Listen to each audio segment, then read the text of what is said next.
promises to take control of our borders. The Department of Homeland Security announced criminal illegal immigrants are now the top priority. And DHS issued new guidelines calling for the hiring of 10,000 immigration and customs enforcement agents and another 5,000 Border Patrol agents. We have to have a safe country. We have to let people come in that are going to love the country. We'll take up the president's plans with radio talk show host Mike Gallagher and political analyst Gail Trotter. Also tonight, President Trump stands up for religious freedom in a tour of the National Museum of African American History and Culture. This tour was a meaningful reminder of why we have to fight bigotry, intolerance, and hatred in all of its very ugly forms. We'll take up the president's calls for unity with Pastor Robert Jeffress. And President Trump this week offered high praise for Ambassador Bolton. Ambassador John Bolton is my special guest tonight. Good evening, everybody. President Trump and his administration today taking action to protect our nation's borders and enforce our immigration laws. The Department of Homeland Security unveiled new guidelines to enforce our immigration laws, including prioritizing criminal illegal immigrants for deportation, an end to the Obama-era policy of catch and release, the reinstatement of the Secure Communities program, enlisting local law enforcement to act as immigration agents, and the immediate planning, design, and construction of the border wall. DHS also plans to hire 10,000 immigration and customs enforcement agents, 5,000 Border Patrol agents. The new guidelines come as attorneys at the White House, the Department of Justice, and DHS are putting the final touches on a revised extreme vetting order. That order expected later this week. The president also receiving a National Security Council briefing today. His new National Security Advisor, Lieutenant General H.R. McMaster, taking part in the briefing. My first guest tonight met with the president over the weekend and joining us tonight to discuss the meeting, or at least the parts he can, and our national security, among other issues, the former U.S. Ambassador to the United Nations, American Enterprise Institute Senior Fellow, John Bolton. Ambassador, good to have you with us. The meeting, that's rare praise from the president to say that he agrees with many ideas. That has to be not only flattering, but gratifying to you.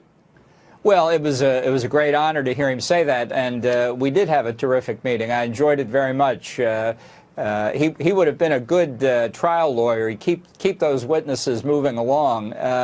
And it is an honor to be considered for these positions, and whether accepted or not, it's part of serving the country. And H.R. McMaster as the new NSA, I have not heard anyone so roundly praised as he, from former military officers. I've not talked with current military leaders, to just about everyone in Washington. A remarkable choice on the part of the president. Well, I wish him all the best. I've met him at the American Enterprise Institute on a number of occasions. I read his book, Dereliction of Duty, and it's an excellent book in terms of both the Vietnam War decision-making and civil-military relations in the United States. So, as I say, I wish him the best. If I can help him, I'm happy to do it. And have you got any instinct right now as to what you want to do in the future? No, and even if I did, I wouldn't say. I had to give you the opportunity to say that because I can only imagine it feels so good to be able to say that.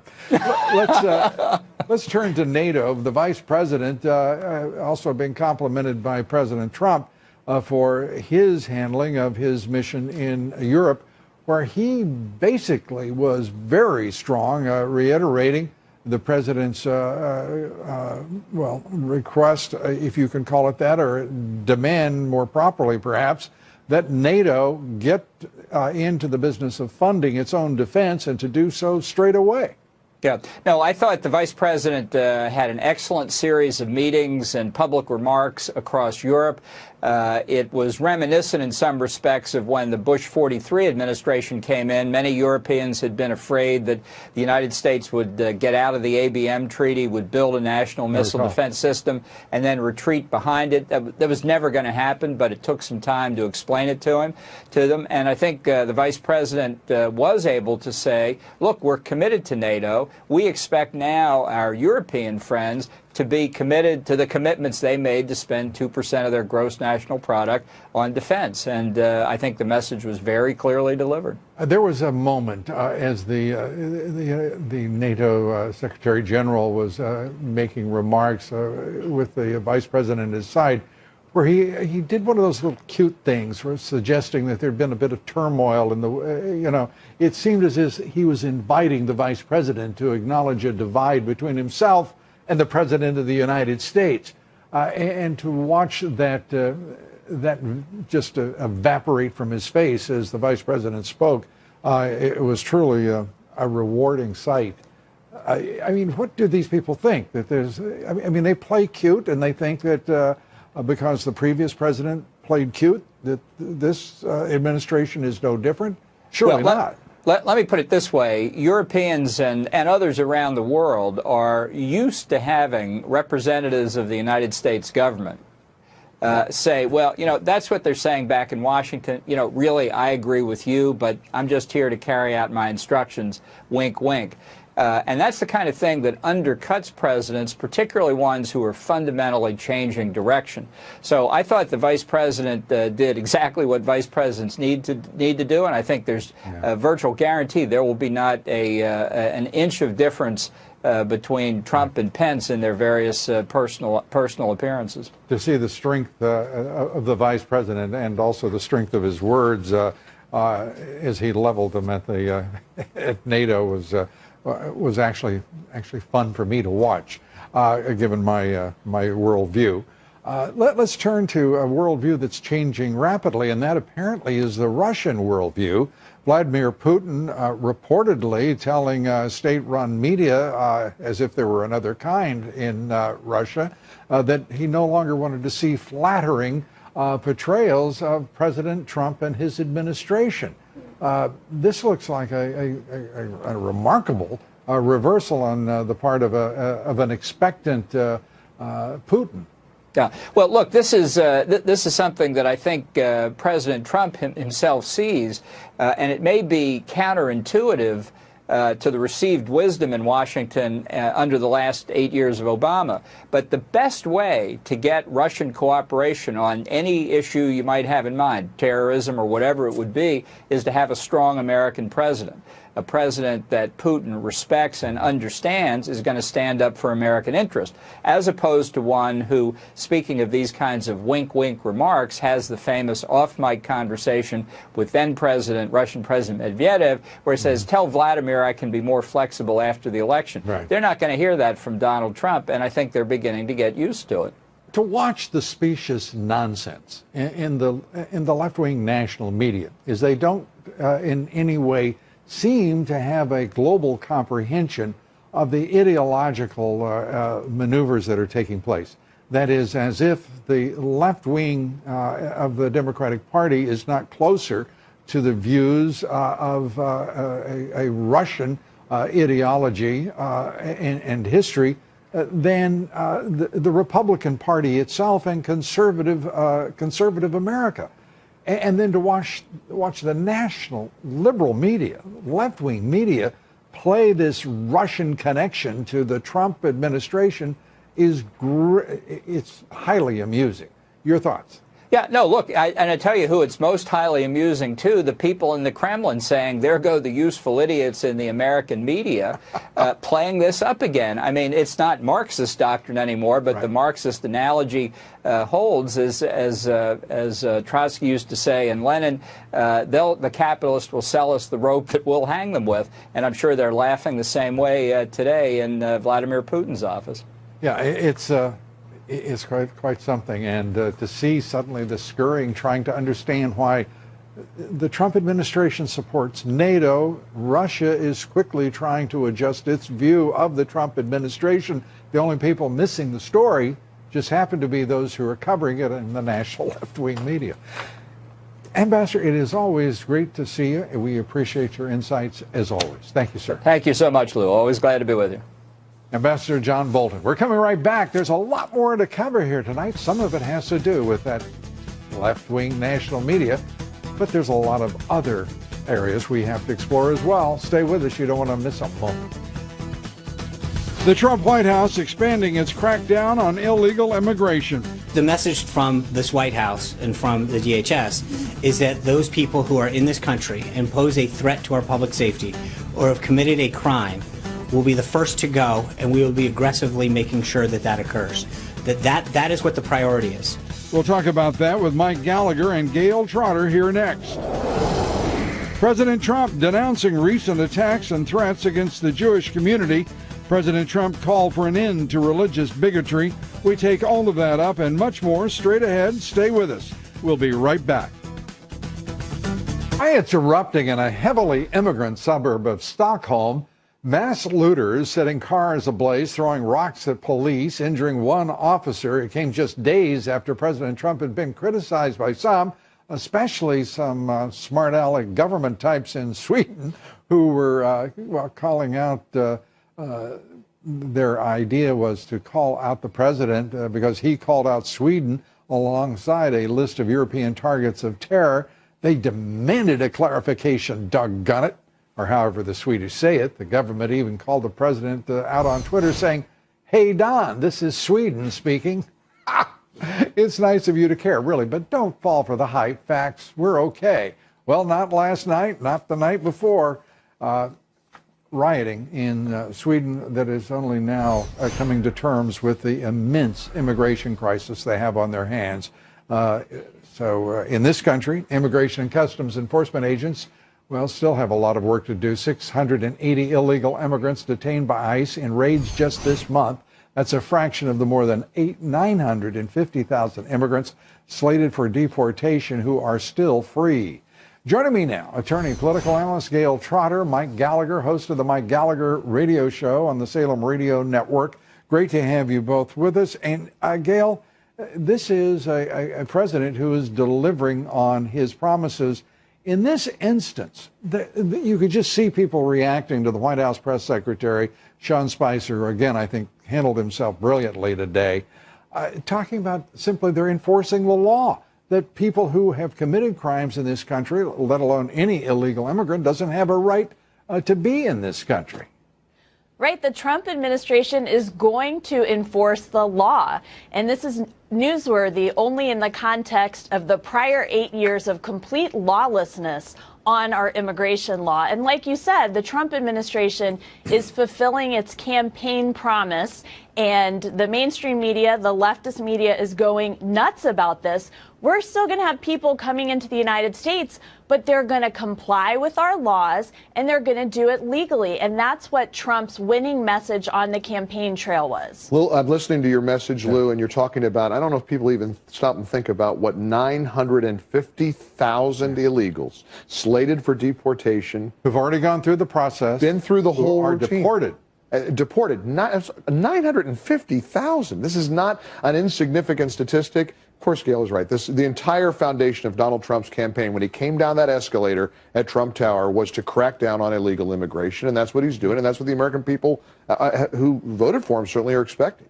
Gail correctly noted 8 years without enforcement of immigration laws, but the number really, to be absolutely fair here, extends to the Bush administration. Yes. In which they decided that they, in their judgment, were going to enforce immigration laws, and that harmonization along the borders of Canada, Mexico, and the United States was a higher priority. We're watching really quite a reversal, a pivot point in American history, and it's going to be profound. Already we're hearing the clucking class of the Democratic Party saying, this is going to really set us back to do this. As if we have laws, we have a responsibility to enforce them, and that we have not witnessed great harm to this nation and our middle class, in part because of the refusal of two administrations to enforce immigration laws and secure our border. Well, look at the Trump administration's proposal today. It's not an unfunded mandate. They're increasing the number of ICE agents, the number of Border Patrol agents, and he's also not touching the controversial part of the DACA illegal immigrants or the DAPA illegal immigrants. And I think that's brilliant because he is going forward with the thing that he most campaigned on, and he's going to start with that, and then we can discuss the other stuff later. But let's get that fixed first. It's just difficult to even get to facts, though. I mean, look at the way people are twisting themselves into a pretzel, trying to won't even acknowledge that crime has risen in Sweden. Right. I mean, this blows my mind. I talked to that filmmaker today, that who the president referred to. He said, I mean, it's up 50, their own government statistics, and yet it's the rape capital of the world now. Their own media, which is largely state media, keeping this all submerged, refusing to. By the way, we have that reflex going on in our left-wing media in this country as well, the refusal to identify people by names or status in crime reports in newspapers and various news organizations. It's truly outrageous. It's insane. It's insane. And prosecute somebody who speaks out. Yeah. If you try to speak out like the one police officer did, he was threatened with prosecution. So they do things differently in Sweden. They do things differently, and they're doing things differently in Washington.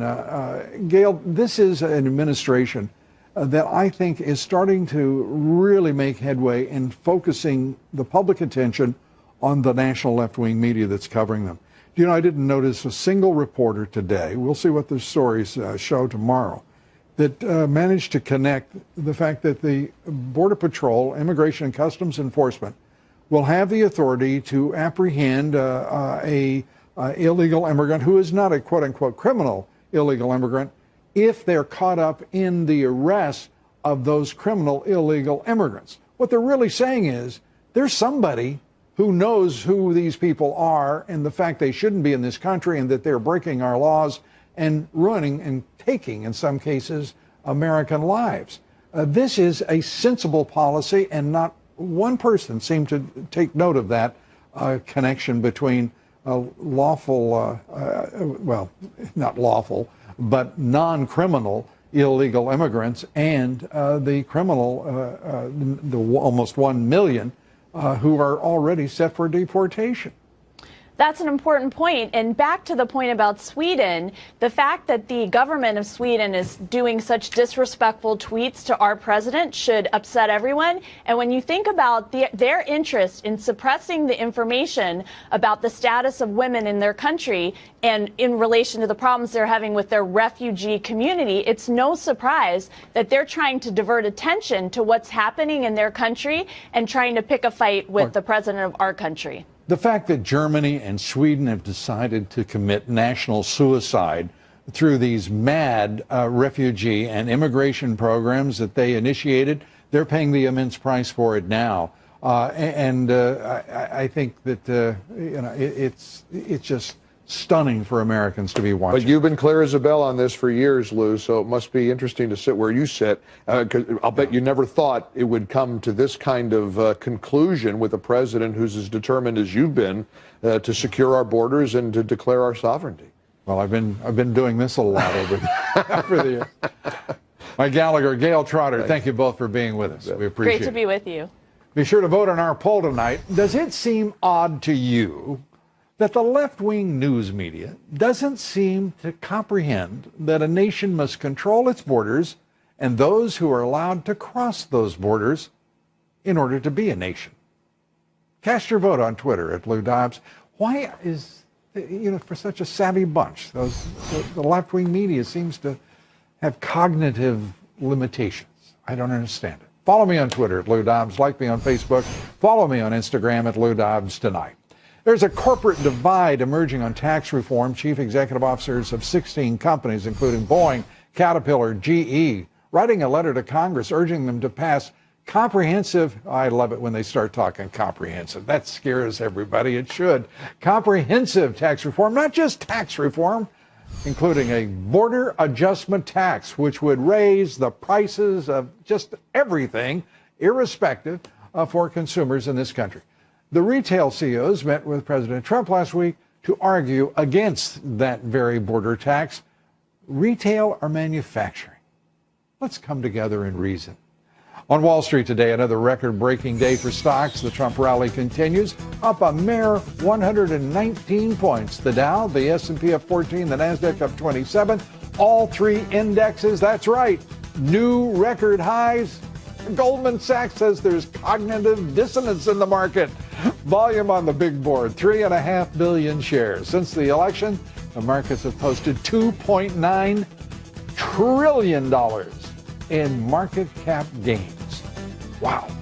Shares of Walmart today up 3%. The retailer reporting better than expected sales during the holiday quarter. Verizon cutting the price of its deal with Yahoo by a pretty sweetheart $350 million after the disclosure of massive data breaches at Yahoo. A reminder to listen to my reports 3 times a day, coast to coast on the Salem Radio Network. You know, that Russian spy ship that we've been telling you about that's patrolling off our East Coast for the past week, well, it is stationary. I'm sure it hasn't run aground, but they have staked out a little piece of territory 30 miles off the coast of Norfolk, Virginia, near the largest Navy base in the world. And I guess they find it interesting down there. And new reports that the Russian government, ladies and gentlemen, is trying to delve into the mind of our president. According to NBC News, a team of retired diplomats and Putin staffers are working to compile what they told is a 7-page dossier on the president's mental state to give to Vladimir Putin. Amazing. Joining me now, Fox News military analyst General Jack Keane. General, great to have you with us. A lot to cover here tonight. I've got to ask you this. Almost no one mentioning why that Russian spy ship is there 30 miles off Virginia Beach now. It's been around for a week now. Any thoughts as to what it's doing? Yeah, pretty much.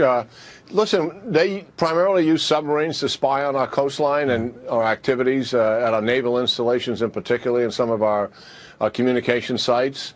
So we have a surface ship that rarely does this kind of work. I think it's there for 2 reasons.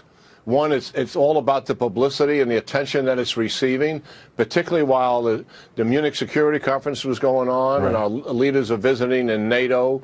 They're always looking for the opportunity to make the United States look a little weaker in the eyes of our allies. Also, I think it's also a distraction from, one, the fact that they're thickening their military activity in eastern Ukraine, and they certainly don't want a lot of publicity to that. And secondly, they unveiled the cruise missiles that can be weaponized to tactical nuclear weapons that you have reported on last week. Right. And they didn't want a lot of publicity about that, to be sure. So I think those are the primary reasons what's going on here. And they deployed those new cruise missiles in violation of a treaty. It really amounts to nothing anyway, but in violation of a treaty to two sites within Russia. The one that I just got a kick out of is NBC reporting breathlessly that the Russians, based on their source, a former foreign minister of the Russian government, they're trying to find out what's happening inside Donald Trump's mind. They want a psychological profile. When I heard it, I just laughed as if Donald Trump were the first president or the first leader, military or civilian, of this government in history to ever be psychologically profiled by the Russians. They do that with everyone, don't they? Oh, yeah, absolutely. I'm absolutely convinced that Putin, at least early on in his presidency, particularly with George Bush, and because he was a former KGB officer, I think they may actually role-played what that first meeting was going to be like when President Bush reacted so strongly to finding Putin's soul, so to speak. Right. Listen, the United States Intelligence Service... Deep into his eyes. Yeah, that's right. The U.S. Intelligence Service profiles all of our adversaries, and let's not be too surprised here, also the leaders that our president is going to deal with. And we provide him with that kind of a psychological profile to make his interactions with them more effective. And it's incredible. And then the national left-wing media goes about their business as if this is the first time it's ever happened, because it is, after all, President Trump. Let's turn to H.R. McMaster, the new National Security Advisor, his first meeting today with the Security Council and the President. Your thoughts about his prospects, his qualifications, your judgment of him? Well, I'm actually thrilled by this pick, and my hat's off to the Trump team for taking the time to listen to all the recommendations on the nominees and candidates, sift through all of that, and actually come out with absolutely one of the best choices they possibly could have made in Nick Masters. This guy is incredibly bright. He's very articulate, a very strong personality, who fights for what he believes in. He's got an enormous amount of moral courage, and I wish other general officers and flag officers had as much as he had, to be quite frank about it. And he fights for his ideas, but once the decision's made, he's going to execute them.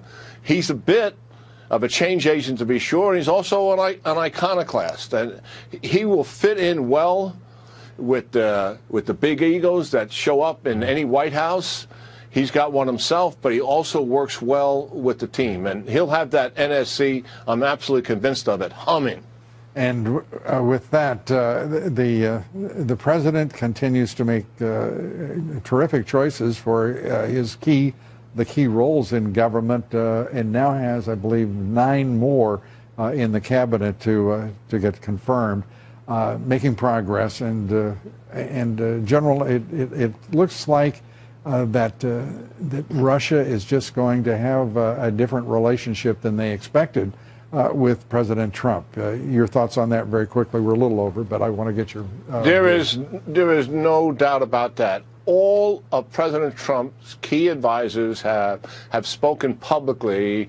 They are clear-eyed about Russia. They know it's trampling on our national interests and those of our allies. I think we're going to have 2 kind of vectors: engage as long as we possibly can, and at the same time deter and be willing to confront. I think that's where we're headed.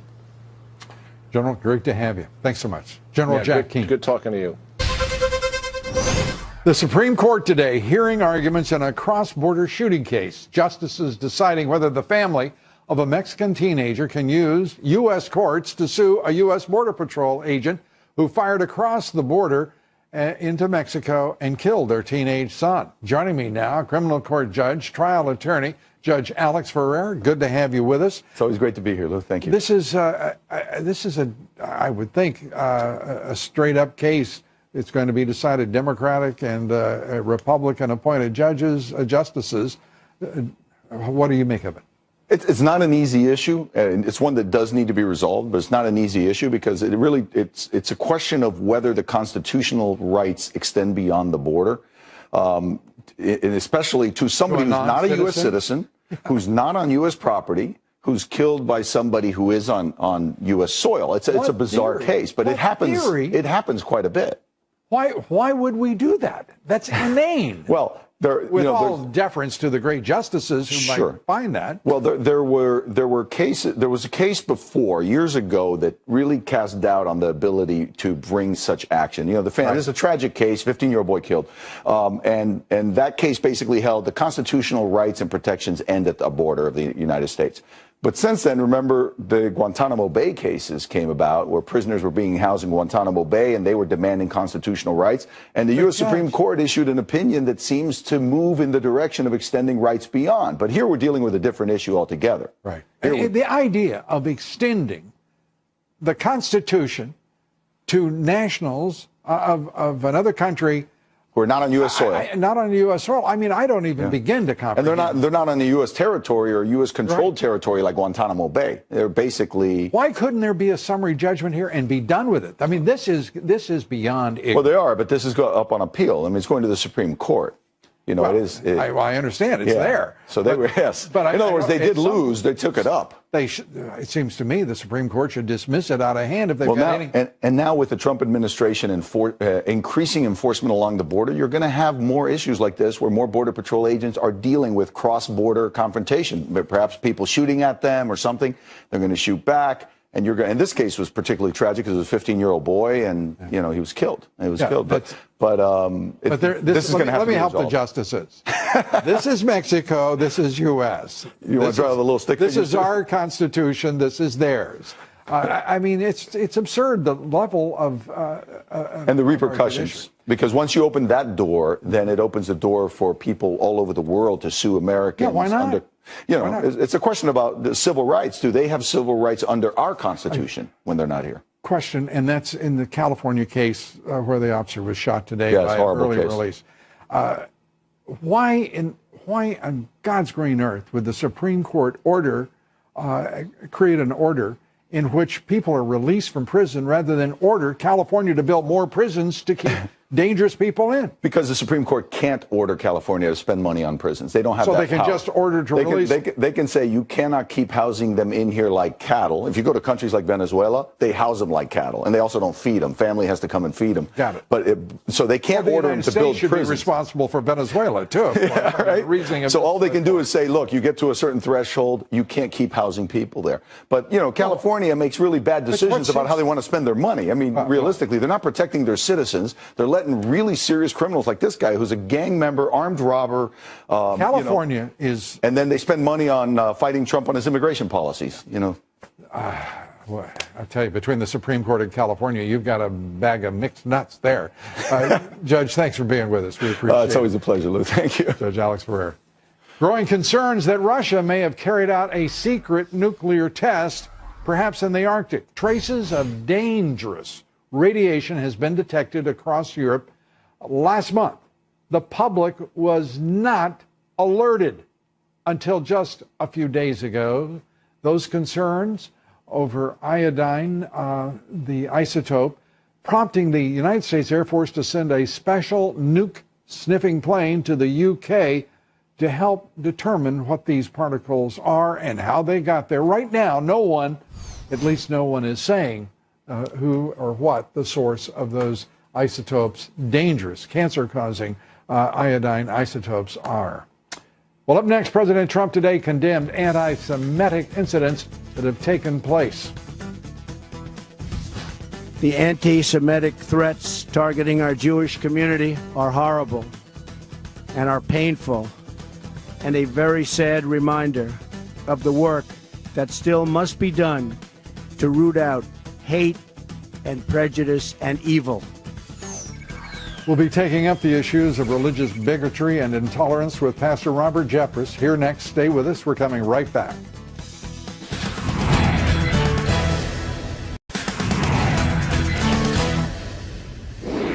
In our online poll, we asked you last night, should the Republican House and Senate leaders start emulating President Trump's work ethic? 94% of you said, yes, that's a good idea. Well, they're not doing it, but maybe that'll change soon. Joining me now, pastor at First Baptist Church in Dallas, Texas, Pastor Robert Jeffress. Great to have you with us, Pastor. The president today speaking out against this wave of anti-Semitism, calling it a horrible reminder of some of the bigotry that exists in this country.